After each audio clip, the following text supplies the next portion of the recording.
السلام عليكم ورحمة الله وبركاته. وعليكم السلام ورحمة الله وبركاته. الحمد لله وحده والصلاة والسلام على من لا نبي بعده نبينا محمد ومن دعا بدعوته واستنى بسنته وسار على نهجه إلى يوم الدين. أما بعد، فقد أرشد الباري في معظم تنزيله وعظيم خطابه بعد أعوذ بالله من الشيطان الرجيم.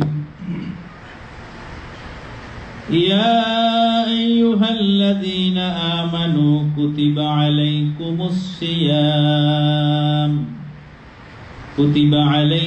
الصيام كما كتب على الذين من قبلكم لعلكم تتقون.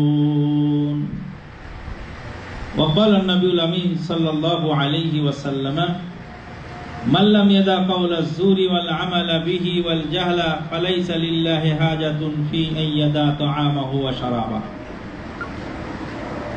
আল্লাহ পাকের অশেষ মেহেরবানিতে আমরা বহু দূর দারাজ থেকে আজকের এই অনুষ্ঠানে অংশগ্রহণ করেছি।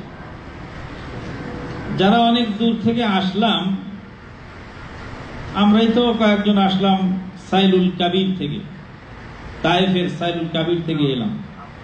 তো আসার পরে তো অনেক জায়গা পার হয়ে চলে আসলাম, অনেক সুন্দর সুন্দর অনুষ্ঠানগুলি ফেলে আসলাম। তো অন্যান্য অনুষ্ঠানের জায়গাতে আমাদের গাড়ি না থেমে আপনাদের এখানে এসে থামলো কেন? এটা একটা প্রথম প্রশ্ন।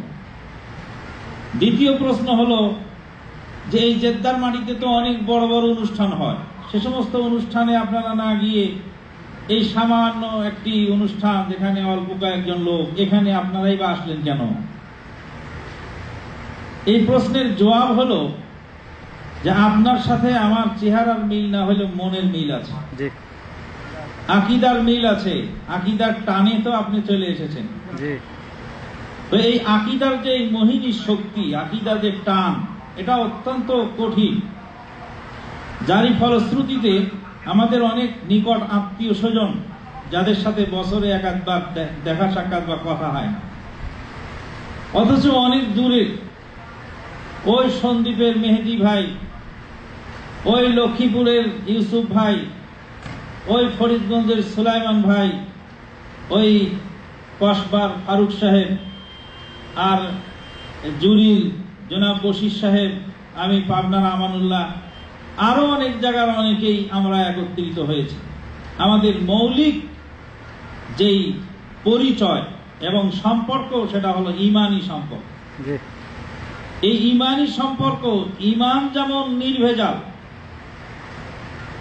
ইমান যেমন শক্তিশালী জিনিস, তো এই ইমানি সম্পর্ক শক্তিশালী এবং নির্ভেজাল। দুনিয়ার যে কোনো স্বার্থের সম্পর্ক টুডে টুমোরো ভাঙতেই হবে, কিন্তু ইমানের সম্পর্ক কোনোদিন নষ্ট হয় না। যেহেতু আমি ভালোবাসি আপনাকে আল্লাহর দ্বীনের সাথে, আপনি আমাকে ভালোবাসেন আল্লাহর দ্বীনের সাথে। তো যাই হোক, আল্লাহ পাক এই সিয়ামের, এই রমাদানুল মুবারকের এই পবিত্র মাসে দুইটি জিনিস আমাদেরকে দিয়েছেন। অনেক জিনিস দিয়েছেন, তার মধ্যে মৌলিক দুইটি জিনিস, একটি হলো সিয়াম আর একটি হলো কোরআন।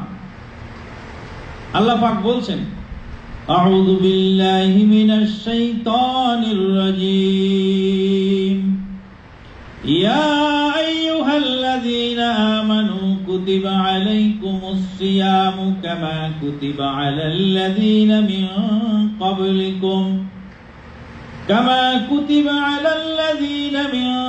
قبلكم لعلكم تتقون. হে ইমানদার বান্দা বান্দিগণ, তোমাদের উপরে সিয়াম ফরজ। আমরা তো সবাই ইমানদার, বেঈমানদার কেউ নাই, আছি না? বেঈমান বলে যদি কোনো বেনামাজি কেউ বলেন আপনি, যাই মিয়া তুমি তো একটা বেঈমান লোক, হ্যাঁ আমি নামাজ পড়ি না দেখে তো বেঈমান নাকি? নামাজ না পড়লে তোমার সেই ইমান মজবুত আছে আমার, ঠিক না বেটি? তো সেও ইমানদার বলে দাবি করে, বেঈমান কেউ নাই। আমরা সবাই ইমানদার বলে দাবি করি। আল্লাহ পাক ইমানদারদেরকে ডেকে বলছেন তোমাদের উপরে সিয়াম ফরজ। সিয়াম কি প্লাম্বিং কামের নাম, না কার্পেটিং কামের নাম, কার্পেন্টিং কামের নাম, না কনস্ট্রাকশনের কামের নাম, নাকি ইঞ্জিনিয়ারিং কামের নাম, কিসের নাম? সিয়াম মানে হলো থামিয়ে দেওয়া, চলন্ত গাড়িকে রাস্তার মধ্যে থামিয়ে দেওয়ার নাম সিয়াম। চলন্ত হাতকে, চলন্ত মুখকে, চলন্ত চোখকে, চলন্ত মনকে কন্ট্রোল করে জায়গায় ব্রেক কষার নাম, হাইড্রোলিক ব্রেকের নাম হলো সিয়াম। ওই জন্য নবী মুহাম্মদুর রাসূলুল্লাহ সাল্লাল্লাহু আলাইহি ওয়াসাল্লাম বলেন, মাল্লাম ইয়াদা কাউলা যুর, যে ব্যক্তি অন্যায় আচরণ, মিথ্যা কথা ছাড়তে পারেনি, ওয়াল আমালা বিহি, মিথ্যা আচরণও ছাড়তে পারেনি, ওয়াল জাহালা, জাহাল শব্দের অর্থ হলো আক্রমণ, আক্রমণ ছাড়তে পারেনি, ফালাইসা লিল্লাহি হাজাতুন ফি আইয়াদা তাআমাহু ওয়া শারাবাহ, তার পানাহার বর্জন করার কোনো মূল্য আল্লাহর কাছে নেই। এখন মাল্লাম ইয়াদা কাউলা যুর, মিথ্যা কথা বলা ছাড়তে পারেনি। মিথ্যা আমরা বলছি কিনা? প্রতিনিয়ত মিথ্যা বলছি। মিথ্যা আচরণ প্রতি দুনিয়ার সব জায়গায় পৌঁছে গেছে। একটা ভিসা কিনছেন তো যায় দেখছেন যে ভিসাটা মিথ্যা, পাসপোর্ট বানাইছেন তো যায় দেখছেন পাসপোর্টটা জাল, লাইসেন্স একটা বাইর করছেন দালালকে দিয়ে দেখছেন লাইসেন্সটাও ভুয়া। আরে মৌলভী সাহেব হাদিস বলছে তো হাদিসটাও মেড ইন চায়না, হাদিসটাও ভুয়া। ফতুয়া দিচ্ছেন তো ফতুয়াটাও ভুয়া। ইন্না লিল্লাহি ওয়া ইন্না ইলাইহি রাজিউন। এখন ভুয়া মিথ্যার জামানায় আমরা পড়েছি। ল্যাপের তলে শুয়ে আছে, তারপরে বলছে যে কেন আমি ব্যাংকের সামনে দাঁড়ানো, আপনি কোথায়? যে লোক আগে থেকে দাঁড়িয়ে আছে তাকে উল্টা ঝাড়ি দিচ্ছে, আমি ব্যাংকের সামনে দাঁড়ানো, আপনি কোথায়? জানো তো ব্যাংকের সামনে। আচ্ছা আচ্ছা আমি আসতেছি একটু পরে। ও কিন্তু ল্যাপের তলে শুয়ে আছে, মিথ্যাবাদী। নবী মুহাম্মদুর রাসূলুল্লাহ সাল্লাল্লাহু আলাইহি ওয়াসাল্লাম বলেন, মিথ্যা আচরণ ছাড়তে পারে নাই, মিথ্যা কথা ছাড়তে পারেনি। এই এক সিয়াম মানুষকে কন্ট্রোল করার জন্য যথেষ্ট। দুপুর বেলায় আপনি পিপাসিত, পানির প্রচন্ড চাহিদা, কিন্তু আপনি স্রেফ আল্লাহকে খুশি করার জন্য পানি বর্জন করেছেন।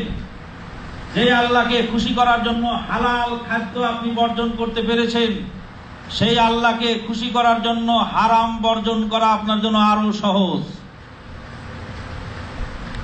যে আল্লাহকে খুশি করার জন্য 15 ঘন্টা আপনি সিগারেট না খেয়ে থাকতে পেরেছেন, সেই আল্লাহকে খুশি করার জন্য আরো বাকি 9 ঘন্টা সিগারেট বর্জন করা আপনার পক্ষে সহজ। যে আল্লাহকে খুশি করার জন্য আপনি আপনার হালাল স্ত্রীকে দুপুর বেলায় ঘরের মধ্যে দরজা জানালা বন্ধ, পৃথিবীর কেউ দেখার মতো নাই, সেখানে বর্জন করতে পেরেছেন, সেই আল্লাহকে খুশি করার জন্য হারাম যৌন সম্ভোগ বর্জন করা আপনার জন্য খুবই সহজ। মানুষকে অন্যায় আচরণ থেকে, অন্যায় কাজ থেকে ফিরানোর যেই ধম্বন্তরী মহা ঔষধ, এটার নাম হলো সিয়াম। সিয়াম যদি মানুষ বোঝে এবং আমল করে, তাহলে পুলিশের দরকার হবে না, র্যাবের দরকার হবে না, পাহারার দরকার হবে না, আইন আদালত দরকার হবে না, রাষ্ট্রীয় ক্ষমতা দখল করার জরুরত পড়বে না। আপনার বিবেকের আদালত, আপনার ঈমানের আদালত আপনার কাছে যথেষ্ট। আল্লাহর নবী সাহাবায়ে কেরামদেরকে প্রথমে হাত কাটার আইন বলেননি, কিয়ামতের ময়দানে বিচারের কাঠগড়ায় দাঁড়িয়ে পরের মাল চুরি করে খেলে জাহান্নামের আগুনে সেই রক্ত মাংস জ্বালানো হবে, এটা বলে বলে মানুষকে শিখিয়েছিলেন। তারপরে কিছু লোক আছে শয়তান, তারা পরকাল বিশ্বাস করে না, তাদের সংখ্যায় খুব কম। এই লোকগুলির জন্য শান্তি শৃঙ্খলা রক্ষার জন্য পরে হাত কাটার আইন। সাহাবায়ে কেরামগণ ক্ষুধার তাড়নায় বেহুশ হয়ে পড়ে গেছেন। আবু হুরায়রা রাদিয়াল্লাহু তাআলা আনহু সাহাবী, বহুদিন বেহুশ হয়ে রাস্তায় পড়ে গেছেন, কিন্তু সেই সাহাবীকে কোনোদিন হারাম খাওয়া লাগে নাই, কোনোদিন সুদ খাওয়া লাগে নাই, কোনোদিন অন্যায় জিনিস খাওয়া লাগে নাই। সেই আবু হুরায়রা রাদিয়াল্লাহু তাআলা আনহুর মতো অনেক সাহাবী, যাদের আহার্য ঠিক মতো জোটে নাই, তাদেরকে তৈরি করেছিল যে জিনিস, সেই জিনিস হলো আকীদা। আকীদা যদি মানুষের দুরুস্ত না হয়, আইন দিয়ে কোনোদিন মানুষ কন্ট্রোল করা যায় না। যদি তাই হতো, তাহলে এ দেশে হিরোইন আনার সাথে সাথে গর্দান উড়িয়ে দেয়, তারপরে হিরোইন আনতেই আছে। বলেন তো, হিরোইন আনার সাথে সাথে গর্দান উড়িয়ে দেয়, তারপরে হিরোইন আনতেই আছে। মোতাবা পুলিশ রাস্তা দিয়ে ঘুরে বেড়াচ্ছে বেনামাজিকে পিটানোর জন্য। বেনামাজিকে পিটানোর জন্য মোতাবা পুলিশ ঘুরে বেড়াচ্ছে, কিন্তু সেই বেনামাজি বাথরুমে গিয়ে পালিয়ে থাকছে, তবুও নামাজ পড়তে যাচ্ছে না মসজিদে। ঠিক না বেটি? আইন দিয়ে সব মানুষকে দুরুস্ত করা সম্ভব নয়। এটা মৌলিক কথাটা আমাদেরকে মনে রাখতে হবে। এরপরে দ্বিতীয় কথা হলো, এই সিয়ামের একটি ফজিলত আছে যা ভাই বলে গেছেন। আল্লাহ পাক বলেন, কুল্লু আমালিন মিন বানি আদামা লাহু ইল্লা আস-সাওমা ফাইন্নাহু লি ওয়া আনা আযজি বিহি। আদম সন্তানের প্রত্যেক নেক কাজের বদলা, প্রত্যেক নেক কাজ বান্দার নিজের জন্য। ইল্লা আস-সাওম, শুধুমাত্র সিয়ামটা হলো আমি আল্লাহ আমার খাস ইবাদত। দুনিয়ার সমস্ত ইবাদত আল্লাহকে খুশি করার জন্য আমরা করি, কিন্তু সিয়ামটাকে আল্লাহর খাস ইবাদত বলার মৌলিক কারণ দুটি। এক নম্বর কারণ হলো লিআন্নাহু সিররুন বাইনাল আবদি ওয়া রাব্বিহি, বান্দা এবং আল্লাহর মাঝখানের গোপন ভেদ। পৃথিবীর কেউ জানে না আমি সিয়াম রেখেছি কি রাখি নাই, যা ভাই বশির সাহেব কিছুক্ষণ আগে আপনাদেরকে ব্যাখ্যা করে বোঝালেন। দ্বিতীয় বিষয় হলো, সিয়াম পালনকারী ব্যক্তির ভিতরে আল্লাহ রাব্বুল আলামিনের গুণাবলী সাময়িকভাবে হলেও এসে যায়। সিয়াম পালনকারী পানাহার বর্জন করেন, আল্লাহ পাকের পানাহার নাই। সিয়াম পালনকারী যৌন সম্ভোগ বর্জন করেন, আল্লাহ পাকের যৌন সম্ভোগ নাই। সিয়াম পালনকারী মিথ্যা বর্জন করেন, আল্লাহ পাক মিথ্যা বলেন না। সিয়াম পালনকারী জুলুম করতে পারেন না, জুলুম করলে তার সিয়াম নষ্ট হয়ে যায়। আল্লাহ পাক জুলুম করেন না। অতএব আল্লাহর কিছু গুণাবলী সায়েমের ভিতরে, রোজাদারের ভিতরে সাময়িকভাবে পাওয়া যায়। দুইটা মৌলিক কারণ বললাম। এরপরে রমাদানুল মুবারকের পবিত্র মাসে আল্লাহ পাক বিশ্বের মানুষের হেদায়েতের জন্য কোরআন নাযিল করেছিলেন। আল্লাহ পাক বলছেন, আউযু বিল্লাহি মিনাশ শাইতানির রাজীম, শাহরু রমাদান আল্লাযী উনজিলা ফীহিল কুরআন হুদাল লিন-নাসি ওয়া বাইয়িনাতিম মিনাল হুদা ওয়াল ফুরকান। শাহরু রমাদান আল্লাযী উনজিলা ফীহিল কুরআন, রমাদান এমন একটি মাস যে মাসে কোরআন নাযিল হয়েছে। কোরআন নাযিল হয়েছে রমাদান মুবারকে কোন রাত্রিতে? কথা বলেন, কদরের রাত্রিতে। আল্লাহ পাক বলছেন, বিসমিল্লাহির রহমানির রহিম, ইন্না আনজালনাহু ফি লাইলাতিল কদর, নিশ্চয়ই আমি ওহা নাজিল করেছি কদরের রাত্রিতে। ওহা কি জিনিস? কোরআন। কোথায় পেলেন আপনি? আয়াতে তো কোরআন বলেনি। ইন্না আনজালনাহু, হু বলতে যে কোরআন, এটা আপনি কি করে বুঝলেন? দলিল কোথায়? হামিম ওয়াল কিতাবিল মুবিন, ইন্না আনজালনাহু ফি লাইলাতিন মুবারাকাহ, ইন্না কুন্না মুনজিরিন, ফিহা ইউফরাকু কুল্লু আমরিন হাকীম। হামিম ওয়াল কিতাবিল মুবিন, সুস্পষ্ট কিতাবের কসম। ইন্না আনজালনাহু, নিশ্চয় আমি এই সুস্পষ্ট কিতাব নাজিল করেছি ফি লাইলাতিন মুবারাকাহ, বরকতের রাত্রি। বরকতের রাত্রি মানে তো হলো লাইলাতুল মুবারাকাহ, হলো শবে বরাতের রাত। শবে বরাতের রাত বলে তো সব আন্তর্জাতিক খ্যাতি সম্পন্ন মুফাসসিরে কোরআনরা তাফসীর করতেছেন আর বলতেছেন লাইলাতুল মুবারাকাহ মানে বরকতের রাত, শবে বরাতের রাত। তো শবে বরাতের রাতে কোরআন নাযিল হয়েছে না? আমি সেদিন বলছিলাম, আজকে আমার কথাটা বলতে না বলে পারছি না, যে বোকা ছেলেটা কাজে থাকে বাড়িতে, তো ছেলেটাকে মালিক বলছে 1 কেজি লবণ, 1 কেজি চাল আর 1 কেজি ডাল তাড়াতাড়ি নিয়ে আসো বাজার থেকে। তারপর যাওয়ার সময় বলছে, এই শোন, নুন কিন্তু আনতে হবে, নুন একদম ফুরায় গেছে, নুন 1 কেজি অবশ্যই নিবি। তো বেচারা 1 কেজি নুন কিনছে আর 1 কেজি লবণ কিনছে, বাড়িতে এনে দেখছে 2 কেজি হয়েছে। তো ওই বেহুদা, তোরে কইলাম 1 কেজি লবণ আনতে, তো 2 কেজি কিনলি কা? স্যার আপনি ভাউচারে লিখছেন 1 কেজি লবণ, 1 কেজি চিনি, 1 কেজি চাল, আবার যাওয়ার সময় বলছেন 1 কেজি নুন আনতে হবে, তো আমি লবণ 1 কেজি কিনছি আর নুন 1 কেজি কিনছি। বেহুদা কি গাছে ধরে নাকি না মানুষের পেটে হয়? মানুষের পেট থেকেই বেহুদা জন্মগ্রহণ করে। তো বেহুদায় নুন 1 কেজি কিনছে আর লবণ 1 কেজি কিনছে, এনে দেখছে দুটা এক। আল্লাহ পাক কোরআন পাকে এই লাইলাতুল কদরের নাম 2 জায়গায় 2টা বলেছেন। এক জায়গায় বলছেন ইন্না আনজালনাহু ফি লাইলাতিন মুবারাকা, আর এক জায়গায় বলছে ইন্না আনজালনাহু ফি লাইলাতিল কদর। এবার 2 রাত বানায় নিয়েছে। 448 হিজরি থেকে সেই বাইতুল মাকদেসে ইবনে আবিল হুমায়রা শবে বরাত আবিষ্কার করছে, ওটা এনে এখানে ঢুকিয়ে দিয়েছে। বলতেছিলাম কোরআনুল কারীম আপনি মানবেন, কোরআনুল কারীম মানার সাথে সাথে তার আগে কোরআনুল কারীম আপনাকে বুঝতে হবে। আর কোরআন বুঝার জন্য আল্লামা ইবনু কাসির রাহিমাহুল্লাহ 4টি মূলনীতি বলেছেন। একটি বলেছেন যে কোরআন প্রথমে বুঝতে হবে আল্লাহর বাণী দিয়ে, কোরআনের এক আয়াত আর এক আয়াতের সাথে মিলিয়ে ব্যাখ্যা করতে হবে। এখানে বলছে ইন্না আনজালনাহু, কিতাবের নাম উল্লেখ নাই। সূরা দুখানে গিয়ে বলেছেন ওয়াল কিতাবিল মুবিন ইন্না আনজালনাহু, ওখানে কিতাবের নাম এসে গেছে। এইভাবে মন গড়া ব্যাখ্যার কারণে পৃথিবীতে আজকে দলের মতের পথের শেষ নাই।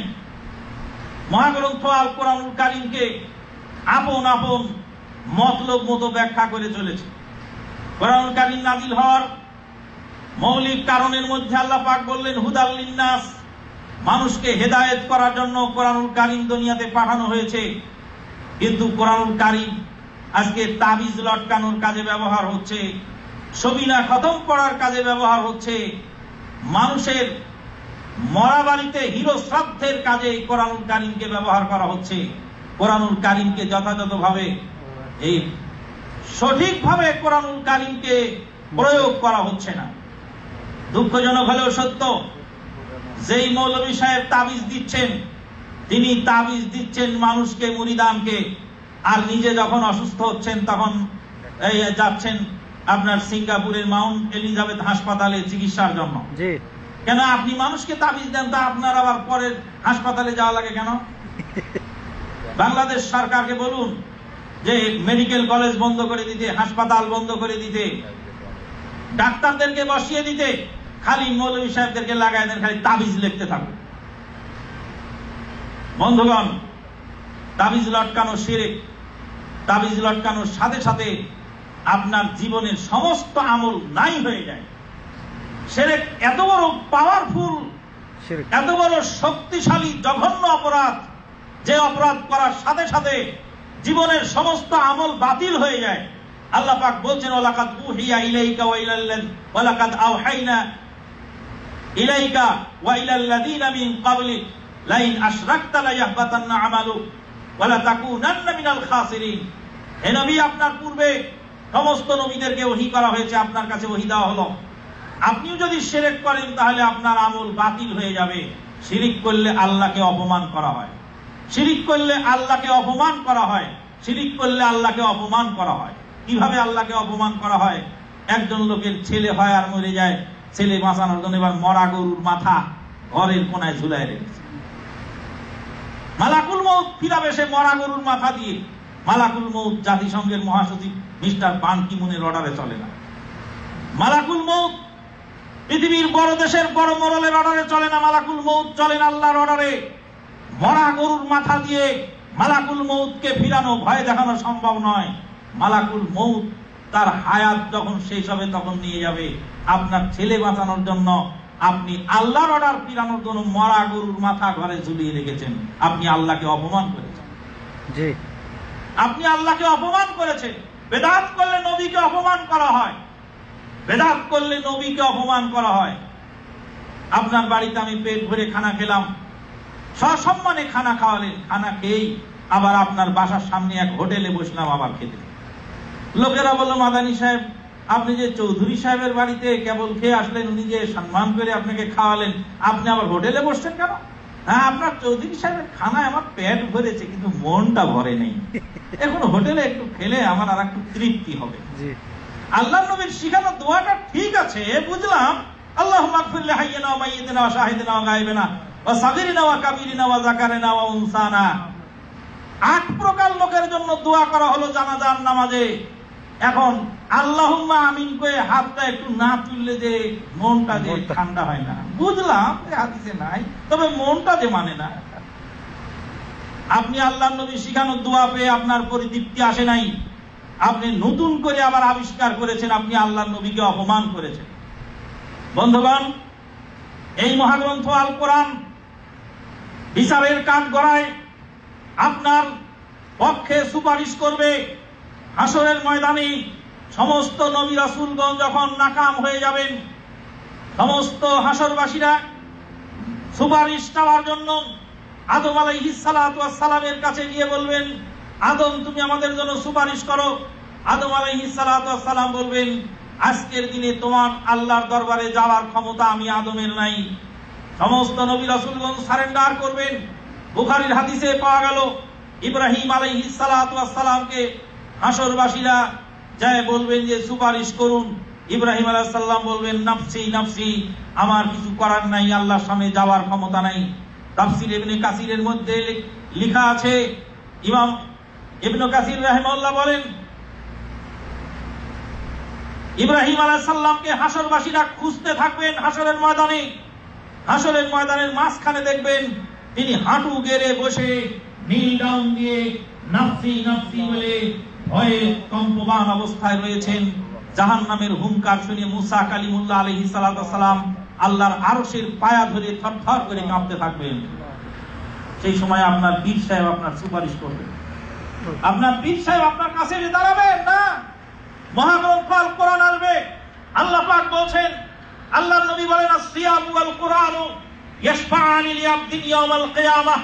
কিয়ামতের দিনে বিচারের কাঠগড়ায় সিয়াম আপনার পক্ষে কথা বলবে, কোরআন আপনার পক্ষে কথা বলবে।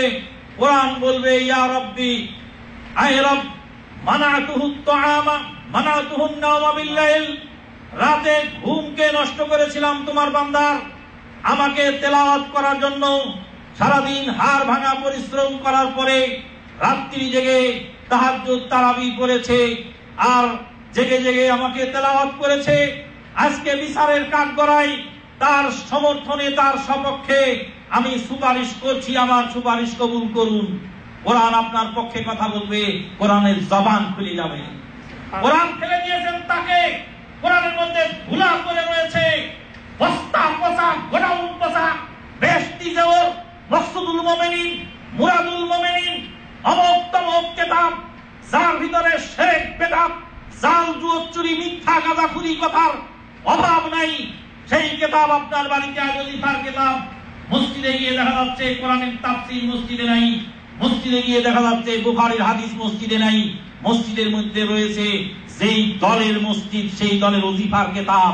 দুঃখজনক এ জাতির জন্য, হতভাগা আমরা সেই জাতি, যা আমরা ক্ষতিগ্রস্ত হয়েছি। আল্লাহর নবী বলেন, কিয়ামতের ময়দানে আল্লাহর নবী বলবেন, ইয়া রাব্বি ইন্না কওমি ইত্তাখাযু হাযাল কুরআনা মাহজুরা। হে আল্লাহ, আমার কওমকে এই কোরআন, আমার কওম এই কোরআনকে ফেলে দিয়েছিল, কোরআনকে অবজ্ঞা করেছিল, কোরআনকে পিছনে ফেলে রেখেছিল। আল্লাহর নবী আমার বিরুদ্ধে, আপনার বিরুদ্ধে বিচারের কাঠগড়ায় মামলা দায়ের করবেন কোরআনকে অবজ্ঞা করার কারণে। আজকে দুঃখজনক হলেও সত্য, কোরআন থেকে আমরা অনেক দূরে সরে গেছি। কোরআনের পঠন ও পাঠন আমাদের নাই।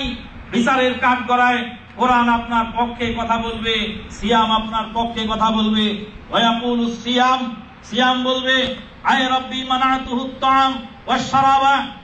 আমি তাকে দিনে পানাহার বর্জন করিয়েছিলাম, ভূত পিপাসায়, জঠর জ্বালায়, মুমূর্ষ অবস্থায়, কঠিন পরিশ্রমের ভেতরে সেই হাড় ভাঙ্গা পরিশ্রম করেও আমাকে ছাড়ে নাই। আল্লাহ, তুমি আমার সুপারিশ কবুল করো।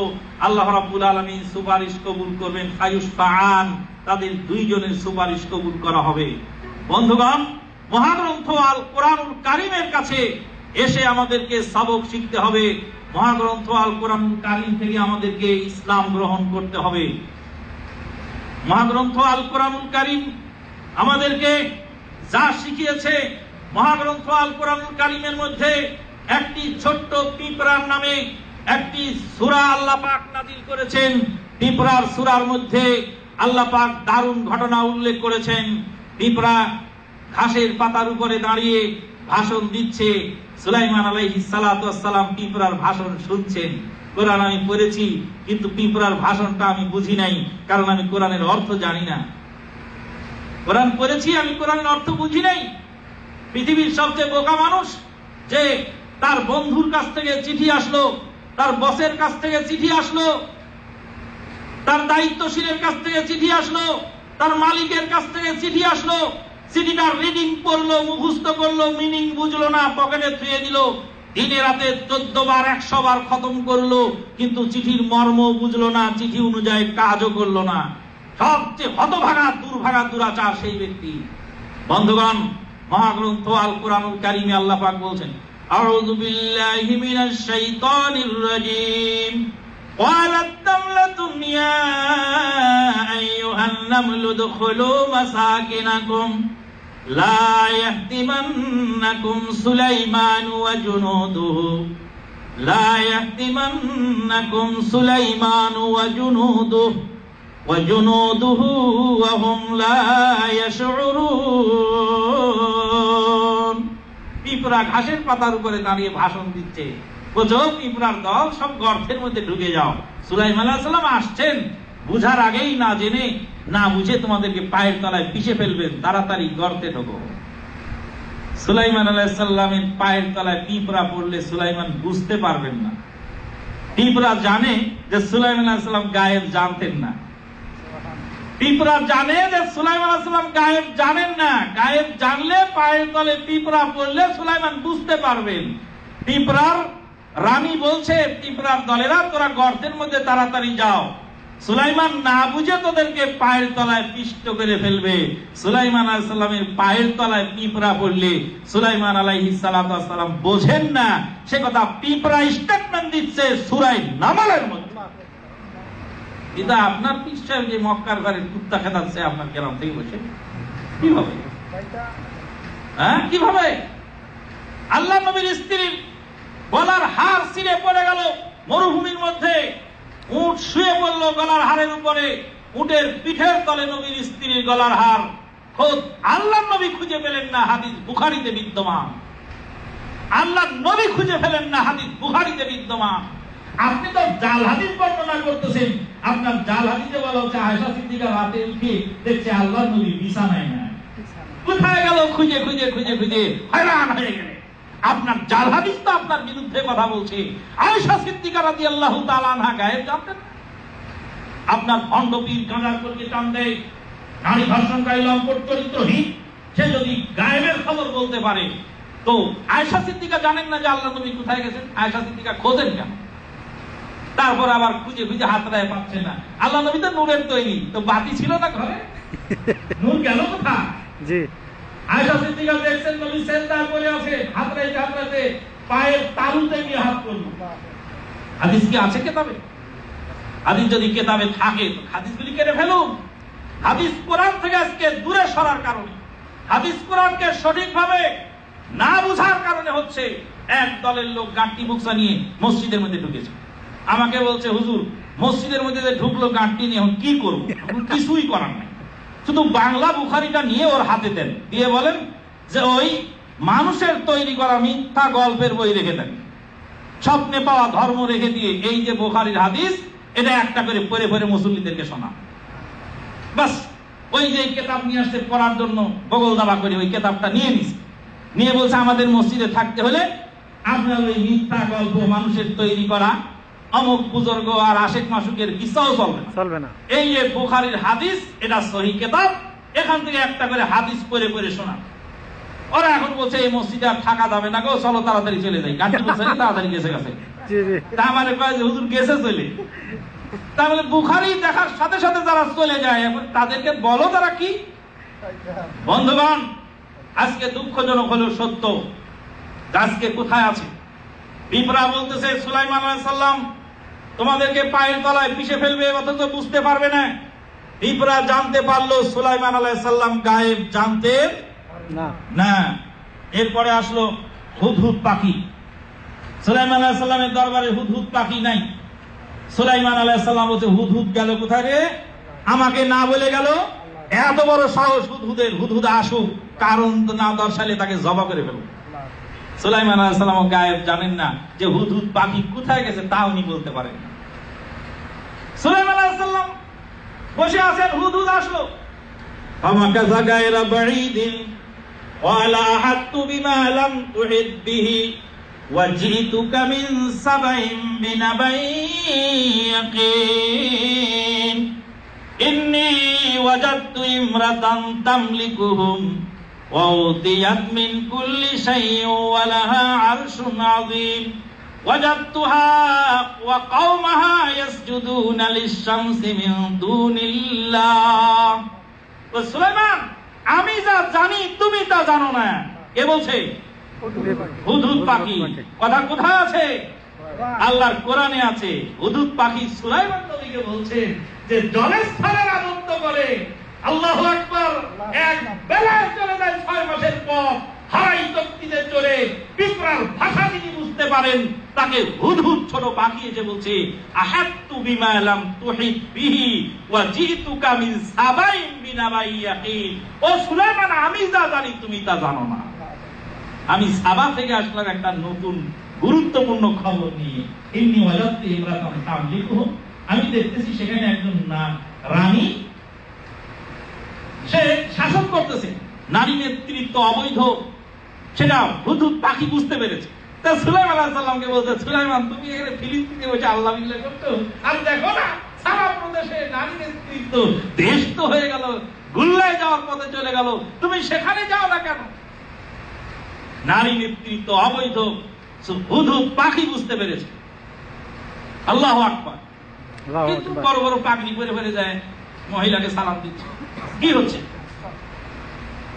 ওয়াজাদতুহা ওয়া কওমাহা ইয়াসজুদুনা লিশ-শামসি মিন দুনিল্লাহ। সেই বিলকিস রানীকেও দেখছি আর তার দলের লোককেও দেখছি সূর্যের সামনে মাথা নত করছে। সূর্যের পূজা চলবে না, এটা হুদহুদ পাখি বুঝতে পারলো। শিরক বড় ভয়াবহ জিনিস, সেটা হুদহুদ পাখি বুঝতে পারলো। আমি আশরাফুল মাখলুকাত বুঝতে পারি নাই। আল্লাহু আকবার! আল্লাহ পাক হুদহুদ পাখিকে বুঝার তৌফিক দান করলেন। এবার সুলাইমান আলাইহিস সালাম গেলেন চিকিৎসা করার জন্য গেলেন। সেখানে সাবায় গেলেন। সাবায় গিয়ে বিলকিস রানীর রাজত্বটা হস্তগত করলেন। ইতিহাস আপনারা সবাই জানেন, কোরআনে বিদ্যমান। এখন আমার প্রশ্ন হলো, হুদহুদ পাখি একটি ছোট পাখি, পিঁপড়া একটি ছোট প্রাণী। পিঁপড়া তাওহীদ বোঝে, হুদহুদ পাখি তাওহীদ বোঝে। তাই তো মদিনা ইউনিভার্সিটির প্রাক্তন প্রফেসর ডক্টর আতিয়া মোহাম্মদ সালেম রাহমাতুল্লাহ আলাইহি, তিনি মদিনার মসজিদের মধ্যে ওয়াজ করতে গিয়ে বলছিলেন, আবরাহা এসেছিল কাবাঘর ভাঙতে হাতির উপরে চড়ে, কিন্তু হাতি ওদিকে মুহাসসারে বসে পড়েছিল। হাতিকে ডানে হাঁকালে যায়, বামে হাঁকালে যায়, পিছনে খেদালে ফিরে আসে। হাতি ডানে যায়, বামে যায়, পিছনে যায়, মাগার সামনে যায় না। হাতি বুঝতে পেরেছিল আল্লাহর ঘর ভাঙা সম্ভব নয়। হাতি বুঝতে পেরেছিল আল্লাহর ঘর ভাঙা সম্ভব নয়, তাই হাতি জায়গায় বসে পেরেছিল। জানোয়ার বুঝতে পেরেছিল জানোয়ারের উপরে যেই জানোয়ার ছিল সেই জানোয়ার বুঝতে পারে না। তাওহীদ থেকে মানুষ দূরে সরে গেলে, কোরআন সুন্নাহ থেকে মানুষ দূরে সরে গেলে জানোয়ারের চেয়েও খারাপ হয়ে যায়। ওই জন্য আল্লাহ পাক বলছেন, ওয়ালাকাদ যারানা লিজাহান্নামা কাসীরাম মিনাল জিন্নি ওয়াল ইনস লাহুম কুলুবুন লা ইয়াফকাহুনা বিহা ওয়া লাহুম আ'য়ুনুন লা ইউসিরুনা বিহা ওয়া লাহুম আযানুন লা ইয়াসমাউনা বিহা উলাইকা কাল আনআমি বাল হুম আযাল উলাইকা হুমুল গাফিলুন। তাই তো আমি বলি, আবার আজকেও বলি, ভাইজানেরা বেয়াদবি মাফ করবে, ছাগলের কতটি বাচ্চা হয়? এক ছাগলের একবারে কয়টি বাচ্চা হয়? 2টা, 3টা, 4টা হয় না? আর বিড়ালেরও 4-5টা বাচ্চা হয় এক পিরিয়ডে। কুকুরের কতটি বাচ্চা আল্লাহ দেন? কুকুরকে আল্লাহ 5-6টা বাচ্চা দেন। আমি সারা বাংলাদেশে, সারা পৃথিবীতে যেখানেই বক্তব্য করি গলা ফেলে বলতেছি, ও আশরাফুল মাখলুকাত, তুমি কি ছাগলের চেয়ে অধম যে আল্লাহ তোমার বাড়ির ছাগলকে 3 থেকে 4টি বাচ্চা একসাথে দিচ্ছেন মাজারের সিন্নি মানত করার আগেই, যে আল্লাহ তোমার বাড়ির বিড়ালকে 5-7টা বাচ্চা দিতে পারেন, যে আল্লাহ কুত্তাকে 5-6টা বাচ্চা দিতে পারেন মাজারে যাওয়া ছাড়া, মিসেস কুত্তিকে মাজারে যাওয়া লাগে না, তো আপনি আশরাফুল মাখলুকাত আপনার মাজারে দৌড় পাড়া লাগে কেন? কথা ঠিক। কেন মাজারে যাওয়া লাগে একটা সন্তানের জন্য? যে আল্লাহ আপনার বাড়ির কুকুরকে বাচ্চা দিতে পারে মাজারে যাওয়া ছাড়া, সে আল্লাহ আপনার স্ত্রীকে বাচ্চা দিতে পারে না? আপনি কেন মাজারে যান? মাজারে গিয়ে আপনার ঈমান ও আমলকে ধ্বংস করেছেন, জীবনকে নস্যাৎ করেছেন। একটা মৌলিক কথা শুনে রাখবেন, পৃথিবীর মুখে মানুষ কোনোদিন পেরেশান হবে না যতদিন পর্যন্ত তাকদীরকে বিশ্বাস করবে। আসমান জমিন সৃষ্টির 50,000 বছর আগে যেই কয়টা রুজি আপনার জন্য লেখা আছে, ওই কয়টুকুই আপনি পাবেন, ওইটুকুই আপনি খাবেন। আসমান জমিন সৃষ্টির 50,000 বছর আগে যে রুজি লেখা আছে, তার এক দানা বেশি খাওয়ার চেষ্টা করলেই আপনার পেরেশানি বাড়বে। এক দানা বেশি খাওয়ার চেষ্টা করলেই আপনার পেরেশানি বাড়বে। আর আপনি যদি মনে করেন আমার রুজির ভিতর থেকে এক দানা বোধহয় আরেকজন খেয়ে ফেলবে, আমি বোধহয় পাবো না, তাহলে আপনার পেরেশানি বাড়বে। আসমান জমিন সৃষ্টির 50,000 বছর আগে আপনার রুজিকে যে টাইম বেঁধে দেওয়া আছে, সেই টাইমে আপনি রুজি পাবেন। টাইমের আগে পাওয়ার চেষ্টা করলে আপনি পাবেন না। তাই তো ইব্রাহিম আলাইহিস সালাতু ওয়াস সালাম তার জীবনের 86 বছর বয়সে প্রথম ছেলে ইসমাইলকে পেলেন। কত বছর বয়সে? 86 বছর। 86 বছর বয়স পর্যন্ত এত বড় জলিলুল কদর নবীকে অপেক্ষা করতে হলো একটি সন্তানের জন্য। যেই নবী ইব্রাহিম আলাইহিস সালামের নাম না পড়লে আপনার সালাত শুদ্ধ হয় না। আল্লাহুম্মা সাল্লি আলা মুহাম্মাদিন ওয়া আলা আলি মুহাম্মাদিন কামা সাল্লাইতা আলা ইব্রাহিম। কেন এত নাম কেটে কেটে বদলাম? তো ইব্রাহিম নামটা মুছে ওখানে কারণ নাম ঢুকাতে পারে না? খালুর নাম মামুর নাম ঢুকান যায় না? নিজের পীর সাহেবের নাম ঢুকান যায় না? কামা সাল্লাইতা আলা আব্দুল কাদের জিলানী। 5,000 বছর আগে ইব্রাহিম আলাইহিস সালাম দুনিয়া থেকে বিদায় হয়ে চলে গেছেন। 1,500 বছর যাবত আমাদের সালাতের মধ্যে ইব্রাহিম আলাইহিস সালামের নাম চলছে। এত বড় জলিলুল কদর নবী ইব্রাহিম আলাইহিস সালাম, তার সমতুল্য নবী পৃথিবীতে আরেকজন পাওয়া মুশকিল আছে। তিনি নিজে নবী, তার 2 বেটা 2 জনই নবী। আল্লাহু আকবার, আল্লাহু আকবার। একজনের একটা বেটা তাও মানুষ করবার পারেনি, অথবা কিন্তু ইব্রাহিম আলাইহিস সালামের 2 বেটা 2 জনই নবী। বড় ছোট বেটাই ইসহাকের ঘরে ইয়াকুব আলাইহিস সালাম, তিনিও নবী। ইয়াকুব আলাইহিস সালামের ঘরে ইউসুফ আলাইহিস সালাম, তিনিও নবী। নিজে নবী, তার ছেলে নবী, তার নাতি নবী, নাতির ঘরের ছেলেও নবী। একসাথে নবুয়তের সিলসিলায় 4 জন নবী ইব্রাহিম আলাইহিস সালাতু ওয়াস সালামের বাড়িতে। সেই ইব্রাহিম আলাইহিস সালাম বলতে, রব্বি হাবলি মিনাস সালিহিন, আল্লাহ আমাকে একটি নেককার সন্তান দান করো। 86 বছর বয়সে আল্লাহ তাকে সন্তান দান করলেন। আপনি কালকে বিয়ে করেছেন, আজকে ছেলের জন্য পাগল হয়ে গেছেন, পরশুদিন মাজারে ঢুকছেন, মাথা ঠুকছেন, তারপরের দিন আমজায় ঢুকছেন। আপনি অপেক্ষা করেন না কেন? যেদিন আপনার নসিবে বাচ্চা লেখা আছে, 10 বছর পরে যদি আল্লাহ আপনাকে ছেলের বাপ বানায়, 10 বছর পর্যন্ত আপনাকে অপেক্ষা করতে হবে। পৃথিবীর কেউ পারবে না আপনাকে একটি সন্তান দিতে। আল্লাহ পাক বলছেন, ইয়াহাবু লিমান ইয়াশাউ ইনাসা ওয়া ইয়াহাবু লিমান ইয়াশাউ যুকুরা আও ইউযাওযিদুহুম যুকরানা ওয়া ইনাসা ওয়া ইয়াজআলু মান ইয়াশাউ আকিমা। বন্ধুগণ, আজকে প্রাণের বন্ধুগণ এই জেদ্দার মাটিতে জমা হয়েছেন, আপনাদেরকে ভালো করে বলি শুনুন। আবরাহা বুঝতে পারে নাই, বড় বড় মৌলবী 43 বছর 45 বছর বুখারী পড়িয়ে শিরক তাওহীদের পার্থক্য বোঝে নাই। আপনি এসেছেন সৌদি আরবের রাস্তা ঝাড়ু দিতে, আপনি এসেছেন সৌদি আরবের নিম্নমানের কাজ করতে, আপনি এসেছেন কনস্ট্রাকশনের কাজ করতে। অভাবের কারণেই বিদেশের মাটিতে আত্মীয় স্বজন ফেলে এসেছেন। আল্লাহ পাক আপনাকে তাওহীদ বুঝার তৌফিক দান করেছেন। মৌলবী পিছনে পড়ে থাকবে, মুফতি পিছনে পড়ে থাকবে। আবরাহার হাতি যদি তাওহীদ বুঝতে পারে, আবরাহার হাতি যদি তাওহীদ বুঝতে পারে, সুলাইমান আলাইহিস সালামের পিঁপড়া হুদহুদ যদি তাওহীদ বুঝতে পারে, তা আপনি তাওহীদ বুঝবেন, আপনাকে দিয়ে কাজ হবে ইনশাআল্লাহ। ইনশাআল্লাহ আপনি হয়তো বিহ্বল হবেন না। জিজ্ঞেস করে দেখুন ওই ভাইকে, জিজ্ঞেস করে দেখুন ওই ভাইকে। গত পরশুদিন আমাকে ফোন করেছেন সেই হবিগঞ্জ থেকে এক ভাই, পিস টিভি দেখে উনি নিজের সালাতকে দুরুস্ত করেছেন। মসজিদে গিয়ে রাসূলের তরিকায় সালাত আদায় করার কারণে মসজিদের ইমাম সাহেবের নির্দেশে তাকে পিটানো হয়েছে। ইন্না লিল্লাহি ওয়া ইন্না ইলাইহি রাজিউন। আমাকে যখন রাতে বলছিলেন, ভাই অঝর নয়নে কাঁদছিলেন, সান্ত্বনা দেওয়ার ভাষা আমার ছিল না। জিজ্ঞেস করে দেখুন ওই লোককে জোরে আমিনের কত দাম। আপনি তো জোরে আমিন নাকের গলার মাসির মতো খেদায় দিচ্ছেন। আল্লাহ নবীর সুন্নত বিরোধী ইবাদত নিয়ে হাসরের ময়দানে উঠবেন, নবীর সুপারিশ কামনা করবেন। আল্লাহ নবীর সুন্নতকে জলাঞ্জলি দিয়ে ডাস্টবিনে ময়লার ঝুড়ির মধ্যে ফেলবেন বিবিকে খুশি করার জন্য, আর আশেকে রাসূল দাবি করবেন। আপনি মিথ্যাবাদী আশেকে রাসূল। আপনার মতো আশেকে রাসূল নবীর দরকার নেই। মরার পরে বলবেন বিসমিল্লাহ ওয়া আলা মিল্লাতি রাসূলিল্লাহ, বলবে যে আল্লাহর রাসূলের মিল্লাতে রেখে গেলাম। মরা লাশ আল্লাহ নবী কি করবেন? আল্লাহ নবী মরা লাশ গজবেন না।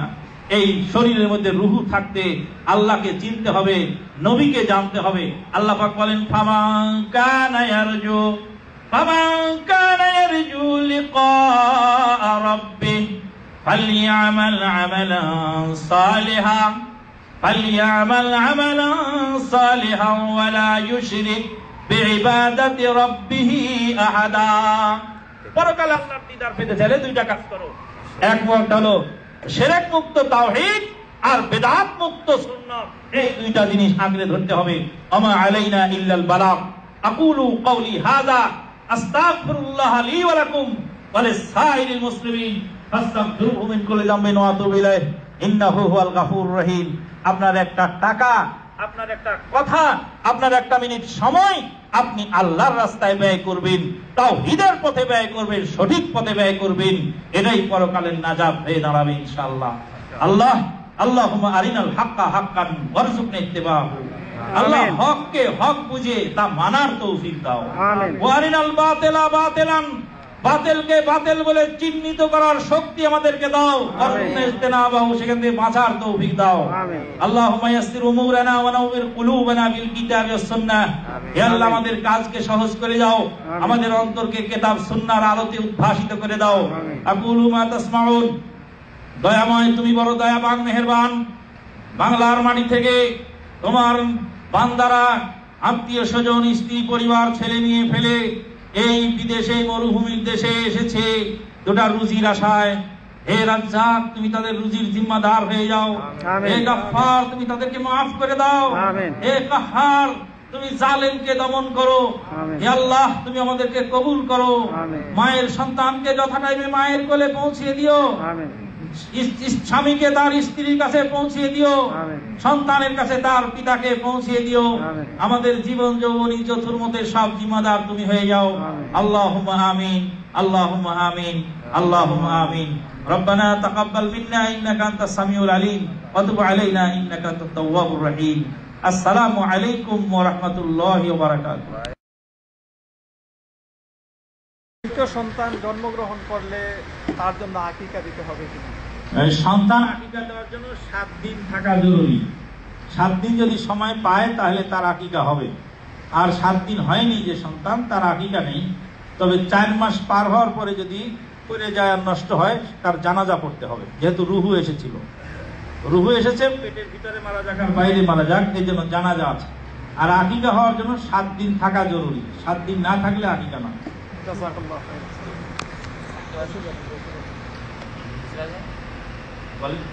ঝটপট বলেন, সময়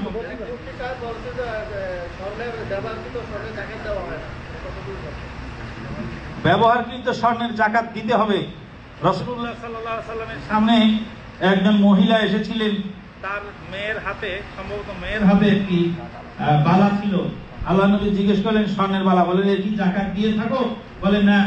তো তাহলে এটা যদি জাকাত না দাও, তুমি কি চাও যে আগুনের বালা পরানো হোক? তখন সেই মহিলা বালা খুলে আল্লাহ নবীর হাতে দিয়ে বললেন যে এটা আমি আল্লাহ রাস্তায় দান করে দিলাম।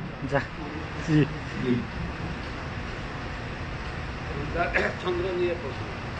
আমাদের দেশ এখান থেকে 3 ঘন্টা দূরে, একদিন পরে রোজা রাখা হয় বা ঈদ করা হয়। 5 ঘন্টা দূরে ফিলিপিন। তো ফিলিপিন চন্দ্র দেখে যেতে হয়। পৃথিবীতে একসাথে এখানে বা যে কোনো লোক মুমিন দেখলে একসাথে রোজা রাখা হবে না, দেশ হিসাবে আলাদা আলাদা ভিন্ন হবে। ইসলামে তো দেশ বলতে কিছুই নেই। দেশ কি, দেশ থেকে মানুষের বুদ্ধি কি হচ্ছে। আর যদি তাই হয় তাহলে এই সৌদির বর্ডার পাশের বর্ডারে 15 দিন রোজা রাখবে, কিন্তু দূরত্ব মাত্র 1 কিলোমিটার দুজনে। এই এর সিদ্ধিটা কি? একসাথে ঈদ করবো, রোজা রাখবো, না এই ভিন্ন ভিন্ন? জাযাকাল্লাহ খায়রান। ইবাদতটা হলো আপনার চাঁদের সাথে আর সূর্যের সাথে। ইবাদতটা হলো চাঁদের সাথে আর সূর্যের সাথে। সূর্য ডুববে যেখানে, সেখানে ইফতার হবে, যেখানে ডোবে নাই সেখানে ইফতার হবে না। এখন যদি কেউ দ্রুতগামী কোনো বাহন নিয়ে সূর্যের পিছে পিছে ঘোরে, তো ওর সূর্য কোনোদিনও ডুববে না। কাজেই যার চোখের আড়ালে হবে তিনি ইফতার করবেন, আর যার চোখের আড়ালে হয়নি উনি ইফতার করবেন না। এটা হলো বিধান। ঠিক অনুরূপ ভাবে এটা হলো চাঁদের বিধান, যিনি চাঁদ দেখবেন তিনি রোজা রাখবেন। তো চাঁদ দেখার জন্য নির্ধারিত একটা এলাকা আছে, এই এলাকার লোকেরা দেখে, তারপরে গেলে আর দেখে না। এমনও হতে পারে যে পাশাপাশি দুই রাষ্ট্রের লোকও দেখতে পারে, আবার হতে পারে যে একই রাষ্ট্র বড় হওয়ার কারণে এক অঞ্চলের লোক দেখেছে আর এক অঞ্চলের লোক দেখেনি। এটা রাষ্ট্রের সাথে কানেকশন নয়, এটা হলো চাঁদ দেখার সাথে কানেকশন। একদিন এক তালেব ইলম বলতেছিলেন যে সৌদি আরবের সাথে আমাদের 3 ঘন্টা ডিফারেন্স, 3 ঘন্টার কারণে একটা দিন বাতিল হবে? তা আমি বললাম যে চমৎকার কথা, একটু বসো দেখি, তোমার সাথে দুটা কথা বলি। তোকে জিজ্ঞেস করলাম যে একটা লোকের একটি বাচ্চা হয়েছে জুমার দিনে বেলা ডুবার আগে, জুমার দিনে বেলা ডুবার আগে, আর এক মহিলার বাচ্চা হয়েছে জুমার দিনে বেলা ডুবার 1 মিনিট পরে। তো একজনের 1 মিনিট আগে বাচ্চা হয়েছে, একজনের 1 মিনিট পরে বাচ্চা হয়েছে। আকিকা কি 2 দিন হবে না 1 দিন হবে? তো হচ্ছে আকিকা 2 দিন হবে। বেলা ডুবার আগে যার বাচ্চা হয়েছে সে জুমার দিনটা পেয়েছে, আর বেলা ডুবার পরে যারটা হয়েছে ওটা শনিবারের রাতে হয়েছে, ওটা জুমার দিন হয়নি। তো 1 দিন পরে আকিকা হবে। 3 দিনের কারণে যদি আকিকা 1 দিন পরিবর্তন হয়, তো 3 ঘন্টার জন্য হবে না কেন? অবশ্যই। অতএব এটা আমাদেরকে জানতে হবে। আল্লাহ রাসূল বলেছেন সুমু লিরুইয়াতিহি ওয়া আফতিরু লিরুইয়াতিহি ফাইন উগমিয়া আলাইকুম ফাকমিলুল ইদ্দাতা 30 মিন শাবান। যদি মেঘে ঢাকা পড়ে বা কোনো কারণে না দেখা যায়, তাহলে 30 দিন পূরণ করে সেভাবে রাখতে হবে। এটাই হলো আমাদের নির্দেশ। এবং মুসলিম শরীফের হাদিসে আব্দুল্লাহ বিন আব্বাস রাদিয়াল্লাহু আনহু মাওলা গোলাম আবু কুরাইব তিনি বলছেন যে আমি যখন সিরিয়া থেকে আসলাম, মুআবিয়া রাদিয়াল্লাহু তাআলা আনহু বলেছিলেন, সেখানে রোজা রেখেছিলেন। এখানে আল্লাহ নবী সাহাবী আব্দুল্লাহ বিন আব্বাসকে বলা হলো, তিনি বললেন যে আমাদেরকে আল্লাহ নবী এভাবে নির্দেশ দেননি। একটি প্রশ্ন এসেছে, তিনি ভাই প্রশ্ন করেছেন, কোরআনের ব্যাখ্যা করতে হলে 4টি শর্ত রয়েছে, একটি বর্ণনা হলো, বাকি 3টি কি বলবেন কি? ধন্যবাদ। ইবনে কাসির রাহিমাহুল্লাহ বলছেন যে কোরআন দিয়ে কোরআনের ব্যাখ্যা করতে হবে। কোরআন দিয়ে কোরআনের ব্যাখ্যা সম্ভব না হলে হাদিস দিয়ে কোরআনের ব্যাখ্যা করতে হবে। হাদিস দিয়ে সম্ভব না হলে সাহাবায়ে কেরামদের বাণী দ্বারা কোরআনের ব্যাখ্যা করতে হবে। তা দিয়ে যদি সম্ভব না হয়, তাহলে আরব দেশের মানুষের কবি এবং সাহিত্যিকদের ভাষা অনুযায়ী, পরিভাষা অনুযায়ী কোরআন ব্যাখ্যা করতে হবে। নিজের মন গড়া কোনো ব্যাখ্যা চলবে না।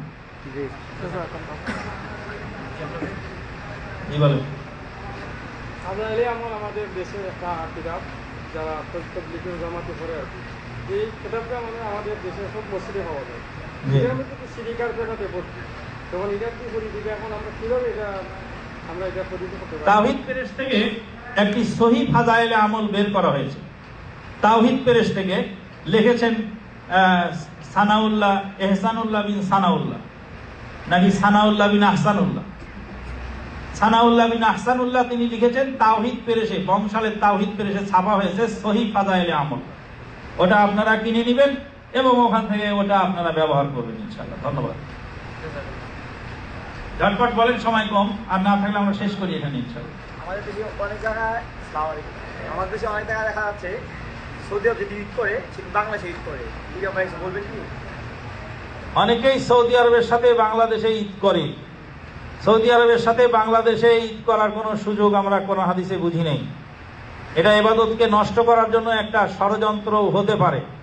তবে বস্তুনিষ্ঠ আলেম ওলামাদের মধ্যে কেউ কেউ বলছেন যদি করতে হয় তাহলে সার্বিকভাবে, সরকারিভাবে যদি হয় সবাই মিলে, তাহলে হতে পারে, কিন্তু আলাদা করার কোনো সুযোগ নেই। ওয়ালাইকুম আসসালাম।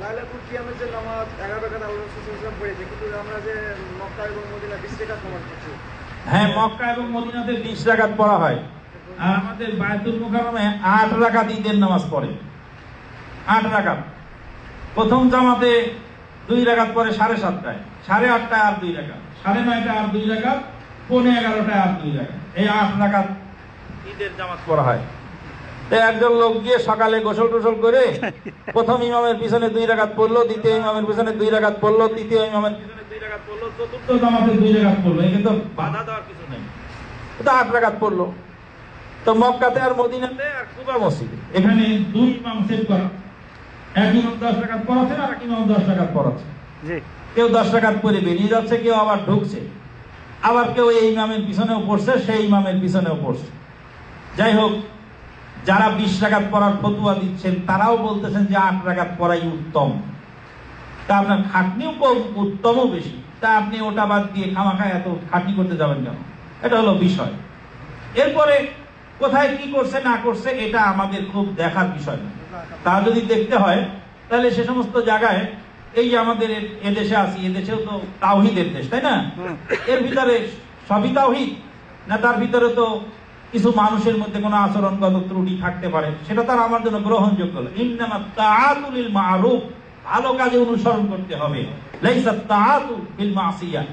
আর মাসিয়াতের মধ্যে, আল্লাহর নাফরমানি কাজের মধ্যে, বা যেটা কোরআন সুন্নাহর উত্তম বা এটা সেটা, সেগুলি বিষয়ে আমরা বিতর্কে যাব না। কেউ যদি 20 রাকাত পড়ে, সেটা পড়বে, তার দলিল আছে বা সে দলিল মনে করে পড়ছে। আমরা 8 রাকাতকে উত্তম মনে করতেছি এবং আল্লাহ নবী পড়েছেন এবং সেটাকেই আমরা পড়তেছি। তো এটাকে যারা 20 রাকাত বলছেন তারাও কিন্তু অস্বীকার করেন, যেহেতু বুখারী হাদিসে আছে মা যাদা ফি রমাদান ওয়া ফি গায়রিহি আলা 11 রাকাত, রমজান বা অন্য মাসে 11 রাকাতের বেশি পড়েনি। এবং শুধু তাই নয়, এই 3 মসজিদ বাদে বাকি সব মসজিদেই কিন্তু 11 রাকাতই হয়। জি, এক দিনী ভাই প্রশ্ন করেছেন তাবিজ বিদআত এর দলিল কি? রাসূলুল্লাহ সাল্লাল্লাহু আলাইহি ওয়াসাল্লাম বলেন মান আল্লাকা তামিমাতান ফাকাদ আশরাকা, যে ব্যক্তি তাবিজ লটকালো সে শিরিক করলো। আল্লাহ রাসূল সাল্লাল্লাহু আলাইহি ওয়াসাল্লাম একজন সাহাবীর হাতে একটি তামার বালা দেখতে পেলেন, দেখতে পেয়ে বললেন যে এটা কেন ব্যবহার করছো? বলছে দুর্বলতার কারণে। বলেন মা ইয়াজিদুকা ইল্লা ওয়াহনা ইনসিহা ফাইন মিত্তা আলা হাযা মা আফলাহতা আবাদা, এই তামার বালা হাতে নিয়ে যদি মারা যাও তাহলে পশ্চিম কালেও তোমার নাজাত মিলবে না। মান আল্লাকা শাইয়ান ফাকাদ উকিলা ইলাইহি, কেউ যদি আবার বলেন যে ওষুধ খাই কেন, ওষুধ তো আপনি খান আর তাবিজ তো গলায় ঝুলান, ওষুধের বোতল গলায় ঝুলায় রাখেন না কেন? ওষুধের নাম কাগজে লিখে গলায় লটকান না কেন? একদিন ভাই প্রশ্ন করেছেন দাড়ি কাটা কি, দাড়িতে রং দেওয়া যাবে কি? দাড়ি কাটা এটা অন্যায় কাজ, দাড়ি কাটা ঠিক নয়। দাড়ি ছেড়ে দিতে হবে, দাড়িকে মাফ করতে হবে। ওয়াফুল্লাহা, দাড়িকে মাফ করে দাও। লাইলাতুল কদরের রাত্রিতে আল্লাহর কাছে দোয়া করবেন, আল্লাহুম্মা ইন্নাকা আফুউন তুহিব্বুল আফওয়া ফাআফু আন্নী, আল্লাহ তুমি আমাকে মাফ করে দাও। অর্ধেক মাফ করো না শিকি মাফ করো না পুরোপুরি মাফ করো? আফুল্লাহা মানে মাফ করে দাও। কেউ বলে দাড়ি রাখলে চেহারার সৌন্দর্য নষ্ট হয়ে যায়। পৃথিবীর বুকে সবচেয়ে সৌন্দর্য মণ্ডিত নবী ছিলেন ইউসুফ আলাইহিস সালাম, যারে দেখে 12 জন মহিলা লেবু কাটতে গিয়ে হাত কেটে ফেলেছিল। আচ্ছা বলেন তো, ইউসুফ আলাইহিস সালামের মুখে কি দাড়ি ছিল না ক্লিন শেভ ছিলেন? আল্লাহু আকবার। আমাদের নবী মুহাম্মদুর রাসূলুল্লাহ সাল্লাল্লাহু আলাইহি ওয়াসাল্লামের চেহারা কি কেমন ছিল? সুন্দর ছিল। এগুলি হলো বুঝের ভুল। দাড়ি ছেড়ে দিতে হবে, ফুল ছেড়ে দিতে হবে। দাড়ি যদি রং করতে হয় তাহলে কালো রং বাদে যে কোনো রং আপনি করতে পারবেন। আল্লাহ রাসূল বলেছেন আসবিগু বিল হিন্নাই ওয়াল কাতেম ওয়াজতানিবুস সাওয়াদ, কালো রং বাদে বাকি অন্য কোনো রং দিয়ে দাড়ি বা চুল রঙানো যায়। আরেকটা প্রশ্ন করবেন। আগার প্রশ্ন আছে?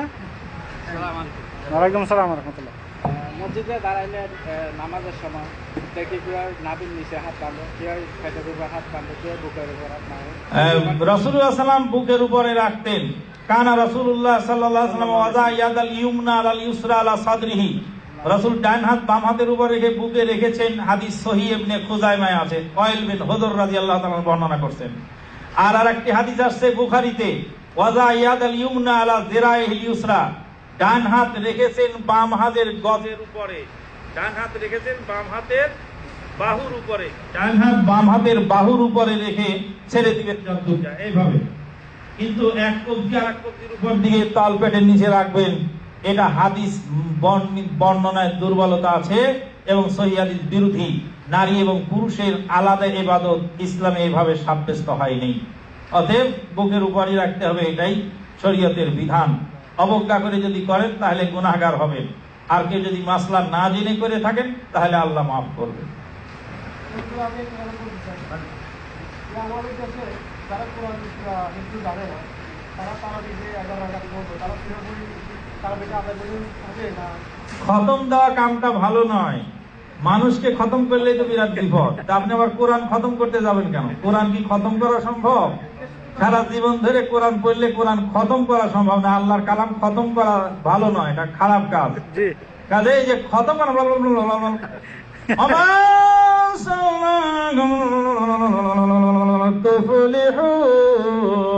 প্রথম শব্দটা শেষ শব্দটা বোঝা যায়, বাকিতে কি কইলো করে কিছুই বোঝা গেল না। এটা আল্লাহর কালামের সাথে বেয়াদবির শামিল। যতটুকু পারবেন ততটুকু পড়বেন। 2টা আয়াত পড়েন, 1টা আয়াত পড়েন, আপনি সুন্দর করে পড়বেন।